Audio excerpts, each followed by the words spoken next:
में हम लोग ड्राइंग्स को समझेंगे। ड्राइंग्स होता क्या है? ड्राइंग्स कहते हैं withdrawal of money from the firm in the form of cash और in kind for personal use. अगर कोई पार्टनर या पार्टनर्स फर्म से कैश विड्रॉ करता है या सपोज कीजिए कि गुड्स विड्रॉ कर लेता है या कोई भी असेट्स विड्रॉ कर लेता है फॉर पर्सनल पर्पसेस को, तो इस इवेंट को हम लोग कहेंगे ड्राइंग्स कहेंगे। और आज की क्लास आपकी फोकस्ड होगी ड्राइंग्स के ऊपर, क्योंकि यह मोस्ट इंपॉर्टेंट टॉपिक है और इस पर आपके प्रैक्टिकल एस्पेक्ट्स होते हैं एज वेल एज आपके ऑब्जेक्टिव क्वेश्चंस भी बनते हैं। तो वन बाय वन हम इसे समझने की कोशिश करेंगे। हमें कंसेप्ट को बिल्डअप करना है।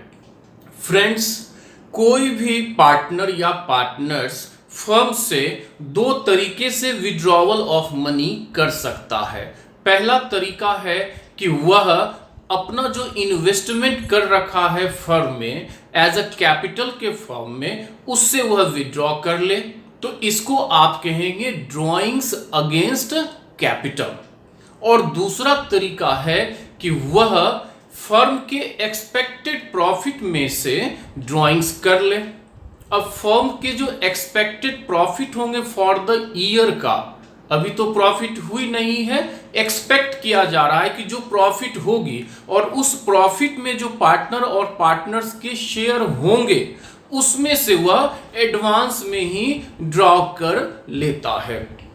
तो दो कंसेप्ट हो गए आपके पास में, एक हुआ ड्राइंग्स अगेंस्ट कैपिटल और दूसरा हुआ drawings against expected profit for the year.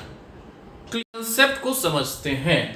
यह है आपका firm X Y and Z, जिसमें 3 पार्टनर्स हैं एक्स वाई एंड जेड। हमारे इस एग्जाम्पल में आप हैं मिस्टर एक्स। ड्राइंग्स का मीनिंग आपने समझा। ड्राइंग्स का मतलब होता है withdrawals of money in the form of cash और इन काइंड। इसका मतलब हुआ कि पार्टनर और पार्टनर्स फर्म से कैश भी विड्रॉ कर सकते हैं या फिर कोई गुड्स भी विड्रॉ कर सकते हैं पर्सनल पर्पस के लिए, या कोई असेट्स भी वो ले सकते हैं। अब देखिए कि आपका यह जो ड्राइंग्स होगा वह दो तरीके से हो सकता है। पहला तरीका है drawings against expected profit during the year. क्या मतलब हुआ कि आपकी जो अकाउंटिंग पीरियड है, जो फिनेंशियल ईयर है आपका, उस फिनेंशियल ईयर में जो प्रॉफिट होने की संभावना है और उस प्रॉफिट में आप मिस्टर एक्स का जो शेयर होगा वो एक्सपेक्टेड हो गया, उसमें से आप विड्रॉ कर सकते हैं। दूसरा ऑप्शन आपके पास क्या आता है? ड्राइंग्स अगेंस्ट कैपिटल, अर्थात आपका जो कैपिटल फर्म में इन्वेस्टेड है उससे भी आप ड्रॉ कर सकते हैं। दो सिचुएशन आपके सामने है। अब दोनों सिचुएशन को बारी बारी से समझते हैं। तो पहले आते हैं ड्राइंग्स अगेंस्ट एक्सपेक्टेड प्रॉफिट पे। फ्रेंड्स, इसका इफेक्ट क्या होगा? इफेक्ट क्या होगा अगर आप एक्सपेक्टेड प्रॉफिट से ड्रॉ कर लेते हैं तो सबसे पहला तो यह होगा कि आपका जो कैपिटल इन्वेस्टेड है फर्म में उस पर इसका कोई इफेक्ट नहीं आएगा। That is partners capital will not reduced. आपका कैपिटल रिड्यूस नहीं होगा। सपोज कीजिए कि आपके इस एग्जाम्पल में आपका ओपनिंग कैपिटल क्या है? ओपनिंग कैपिटल है ₹5 लाख, तो 5 लाख ही आपके रहेंगे, इसमें कोई चेंज नहीं आएगा। फिर क्या इस पर इंटरेस्ट लगेगा? दैट इज क्या फर्म इस पर इंटरेस्ट चार्ज करेगी? तो आप पूछेंगे interest on such drawings whether there is partnership deed और there is no partnership deed. आप खुद से प्रश्न करें कि क्या पार्टनरशिप डीड है या फिर नहीं है। अगर पार्टनरशिप डीड है और आपका जवाब आता है यस, तब दूसरा प्रश्न आप करें whether rate of interest mention, क्या पार्टनरशिप डीड में रेट ऑफ इंटरेस्ट मेंशन है। आपको जवाब अगर यस आता है तो आप उस प्रेस्क्राइब्ड रेट से इस ड्राइंग्स पर आप इंटरेस्ट कैलकुलेट करेंगे। और अगर इंटरेस्ट रेट मेंशन नहीं है तो कोई भी इंटरेस्ट आपको चार्ज नहीं करनी है। दैट इज आपके ड्राइंग्स पर फर्म किसी प्रकार का इंटरेस्ट नहीं लेगी। होप ये क्लियर हो रहा है आपका। अब आप यह देखें, अगर आपको जवाब मिलता है कि there is no partnership deed, अगर पार्टनरशिप डीड है ही नहीं, तब तो आप बिल्कुल बेफिक्र होकर के कहेंगे no interest, that is firm will not charge any interest on your drawings. Clear. अब आते हैं आपके सेकेंड पार्ट पे, drawings against capital. Drawings against capital, अगर आपने कैपिटल के अगेंस्ट ड्रॉ किया हुआ है तो आप विचार करें, आपने अपने इन्वेस्टमेंट में से ही कुछ विड्रॉ कर लिया फर्म से, तो क्या होना चाहिए, आपका कैपिटल रिड्यूस हो जाएगा। तो पहला इफेक्ट होगा कि आपका पार्टनर्स कैपिटल विल रिड्यूस। फिर है इंटरेस्ट विल नॉट अलाउड।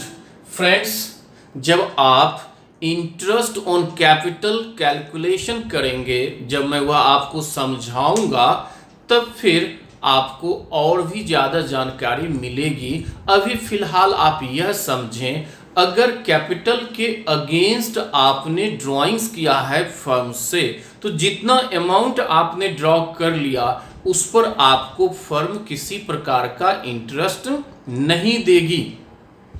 और बाकी जो आपके कैपिटल बच गए और पार्टनरशिप डीड में मेंशन होगा कि पार्टनर्स के कैपिटल पर इंटरेस्ट देना है, तो आपको रिमेनिंग कैपिटल अमाउंट पर इंटरेस्ट मिल जाएगा। तो इसको एक एग्जांपल से समझते हैं। एग्जांपल है कि सपोज कीजिए you mister x has opening capital of ₹5 lakhs and you draw ₹1 lakh against this on 1 October 2019।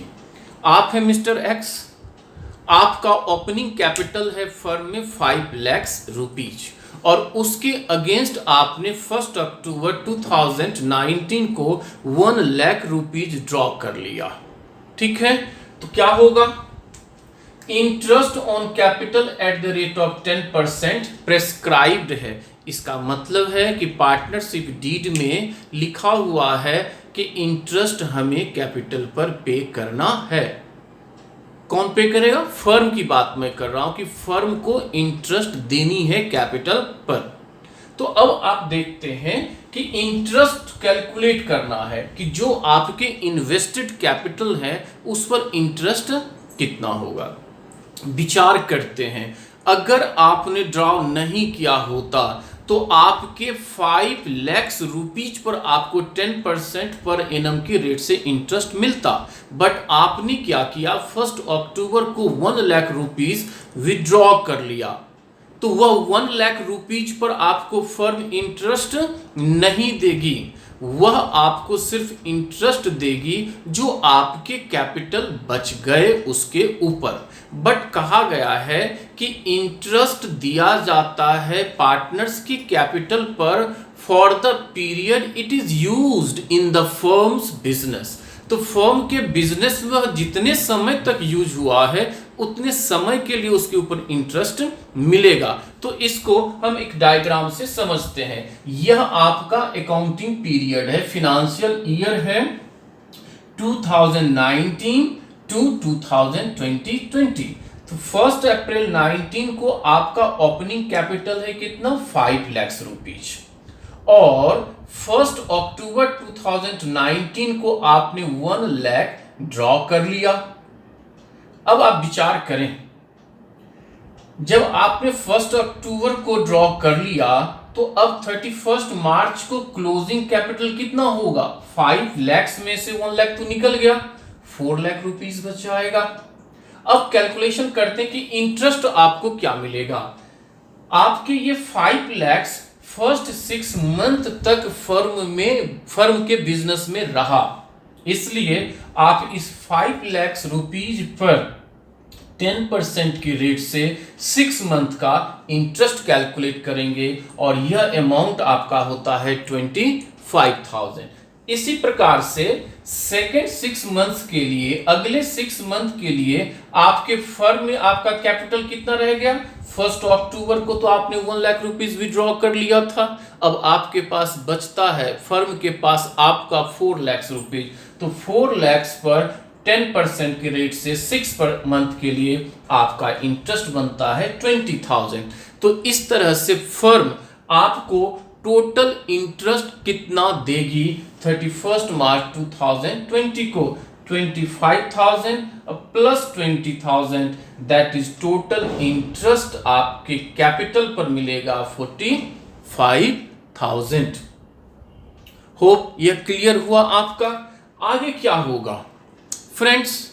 से नीचे पॉइंट लिखा हुआ है, interest will not charge on this amount, that is आपने जो 1 लाख रुपीस ड्रॉ किया था, फर्म क्या उस पर इंटरेस्ट देगी? तो जवाब है नहीं। क्यों? फर्म आपको सिर्फ आपके उस कैपिटल अमाउंट पर ही इंटरेस्ट देगी जो आपने बिजनेस में यूज किया हुआ है। बिजनेस जितना यूज कर रही है आपके कैपिटल को, जिस अमाउंट को यूज कर रही है, उसी पर आपको इंटरेस्ट मिलेगा। आपके ड्रॉ किए हुए कैपिटल अमाउंट पर इंटरेस्ट नहीं मिलेगा। होप क्लियर हुआ। अब हम इसके अकाउंटिंग ट्रीटमेंट को जानेंगे।